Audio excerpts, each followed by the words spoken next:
வாழ்க்கையில முன்னேற ஆசைப்படுறது தப்பு இல்லைங்க. எதையாவது பண்ணி எப்படியாவது முன்னேறிடணும் அப்படிங்க நினைக்க கூடாது. அப்படி நினைச்சா ஏதாவது சிக்கல்ல மாட்டிக்கிடுவோம். கடவுள் உங்களை ஏற்ற வேலையில உயர்த்த வருங்க. சில பேரு எப்படியாவது காசு பணத்தை சம்பாதிச்சிடணும், அப்பதான் வயசான காலத்துல நிம்மதியா உட்காந்து சாப்பிடலான்னு நினைப்பாங்க.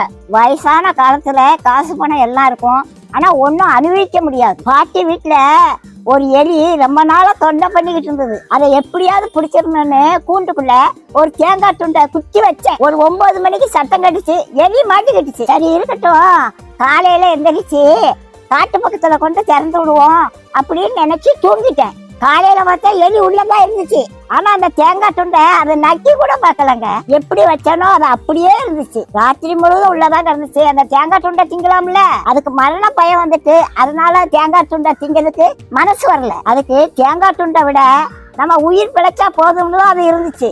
அதே மாதிரிதாங்க காசு பணத்தை சேர்த்து வச்சாங்க கடைசி காலத்துல ஒன்னையும் அனுபவிக்க மாட்டாங்க. லட்டை பார்த்த உடனே வாயில எச்சி வரும், ஆனா டாக்டர் சொன்னது ஞாபகத்துக்கு வரும், லட்டை தின்றாத சுகர் ஏறி போயிரும் அப்படின்னு சொல்லியிருக்காங்க. ஆசைப்பட்ட ஒரு லட்டை திங்க முடியல, காசு பணம் இருந்து என்ன செய்ய? கடவுளோட ஆசீர்வாதம் இருந்துச்சுன்னா கடைசி வரைக்கும் நல்லா சாப்பிடலாங்க.